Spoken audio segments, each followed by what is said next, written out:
ധർമ്മസ്ഥലയിൽ നിന്ന് ഏറ്റവും പുതിയ വിവരങ്ങൾ വരികയാണ്. ഇന്നിപ്പോൾ മൂന്നാം ദിവസവും പരിശോധന തുടരുകയാണ്. നിർണായക തെളിവുകൾ ലഭിച്ചുവെന്നാണ് സൂചന. ഒപ്പം ഈ വിവരങ്ങൾ പുറത്തുവിടരുത് എന്ന DGPയുടെ നിർദ്ദേശമടക്കമുണ്ട്. വിനീഷ് ചേരുകയാണ് വിവരങ്ങളുമായി. വിനീഷ്, ഇന്നിപ്പോൾ മൂന്നാം ദിവസം നിർണായക തെളിവുകൾ ലഭിച്ചു, നിർണായക സൂചനകൾ ലഭിച്ചു എന്ന വാർത്ത പുറത്തു വരുന്നു. DGPയുടെ നിർദ്ദേശമുണ്ട്, അതിൻ്റെ വിശദാംശങ്ങളടക്കം പുറത്തുവിടരുത്. എങ്കിൽ കൂടിയും ഈ ദൗത്യമങ്ങേറ്റം ദുഷ്കരമായി തന്നെ തുടരുന്നു എന്ന് വേണ്ടേ നമ്മൾ മനസ്സിലാക്കേണ്ടത്. ഇന്നിപ്പോൾ ഏതൊക്കെ പോയിന്റുകളിലാണ് അന്വേഷണം നടക്കുന്നത്?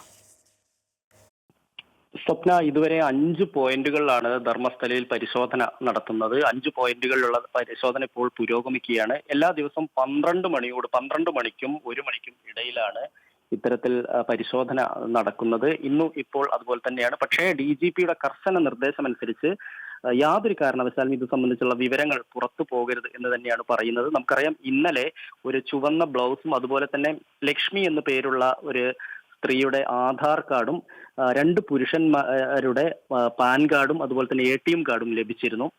അതിൽ ചില സൂചനകളുണ്ട് എന്ന് തന്നെയാണ് നമുക്ക് ഇപ്പോൾ അറിയാൻ കഴിയുന്നത്. അവരുടെ മരണം എങ്ങനെയായിരുന്നു, അല്ലെങ്കിൽ ഇതെങ്ങനെയാണ് ഇത് മണ്ണിനടിയിൽ പെട്ടത് ഉൾപ്പെടെയുള്ള കാര്യങ്ങൾ പരിശോധിച്ച് വരുന്നുണ്ട്. മറ്റൊന്ന്, അവിടെ ഇടവിട്ട് മഴ പെയ്യുന്നുണ്ട്.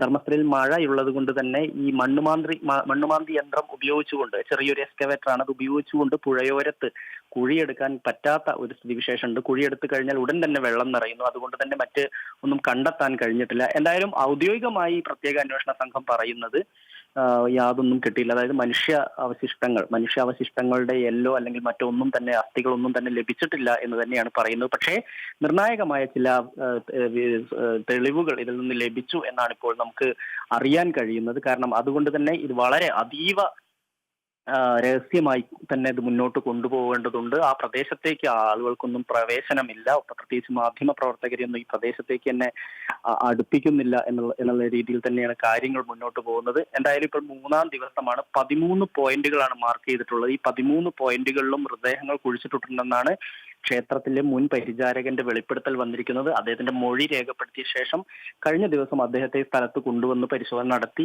അദ്ദേഹം ചൂണ്ടിക്കാണിച്ച സ്ഥലത്ത് പരിശോധിച്ചു. പക്ഷേ അപ്പോഴത്തേക്കും 2-3 അടി താഴോട്ട് കുഴിക്കുമ്പോഴത്തേക്ക് വെള്ളം കാണുന്ന ഒരു അവസ്ഥയാണുള്ളത്. അത് ദുഷ്കരമായിട്ടുണ്ട്.